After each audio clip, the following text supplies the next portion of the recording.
Hi.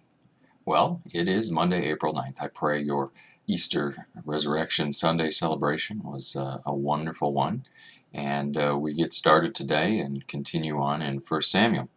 And as we do that, I want to bring you back into Judges to a comment that was mentioned a number of times in Judges and kind of use this as the beginning of our discussion today. And that was the comment that we heard several times in the following words. In those days there was no king in Israel, and everyone did what was right in his own eyes. In 1 Samuel, we now are going to move through a transition period. We go from this time of anarchy, and we move into what we will get to and know probably quite a bit about, and that's the time of the monarchies or kingships.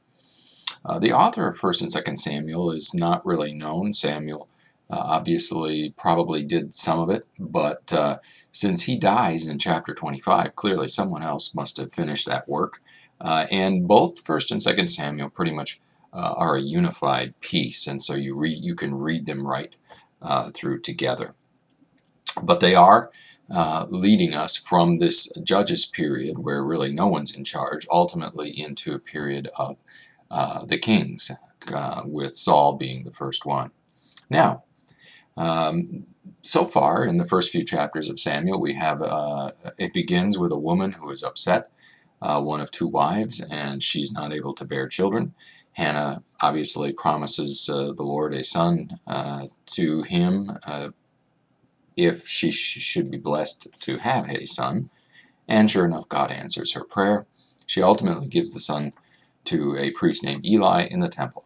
And of course, we also know that Eli's two sons, who worked in the temple as well, were abusing their power.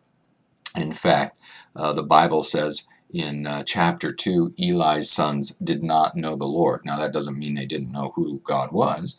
It's just that basically it's saying they had no respect for God. And they abused their office, taking advantage of people. So we have Eli, we have his two sons, and then we have this young boy, Samuel, who's been given to Eli for the work of the Lord in the temple. And what we find out in verses 18 to 21 of chapter 22, chapter 2, is this marvelous contrast between these two sons of Eli and this young boy, where it says Samuel, in contrast to the sons of Eli, it says, ministered before the Lord even as a child. So already as a child, there's this respect before the Lord on his part.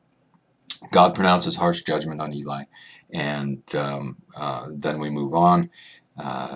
It's interesting that what we hear in chapter 3, to kind of set the tone for what's going on here, is that, and the word of the Lord was rare in these days. And it doesn't mean there wasn't a lot of religious activity going on. There certainly was. It was just that no one was heeding the word of the Lord, whether it was preached or taught. People were listening, but they were just going on about their business. And it reminds me of the place where Jesus goes to, I think it's Mark chapter 6, goes back to Nazareth, and it says that he was not able to do miracles there because there was no faith. And I'm afraid that's kind of what's happening at this point. And so we have this situation going on, and yet we have this young boy in the temple. And as we go on, Samuel begins to have at night this word of the Lord come to him, and doesn't know how to explain it. Eli tells him, and again, another contrast. In the midst of everyone not heeding the word of the Lord and not listening to what God has to say, Eli does tell Samuel that the next time you hear it, you are to say, "Speak, for your servant hears." And he does, and God does speak to him. And what this does for us now is gives us a little bit of an idea of what Samuel's all about, and that God is calling him to something. Because we're in the next coming chapters, we're not going to hear about Samuel. It's going to be 6, 7, 8, somewhere down the road before we get back to him. By that time, he will have been known throughout the land, and we will have an understanding of how it is he has come to be known, based upon what we know about him as a young child. So that's basically where we're at here at the beginning of Samuel. There are a lot of things in here, but for me, it's this whole interesting idea that in the midst of this chaos and anarchy, people not listening, Eli's sons abusing their office, we have this boy who hears the word of the Lord and listens, and that is going to be a change that is going to come about. And what it says to me and for all of us, I think, is do we really listen when the Lord speaks? I certainly try to.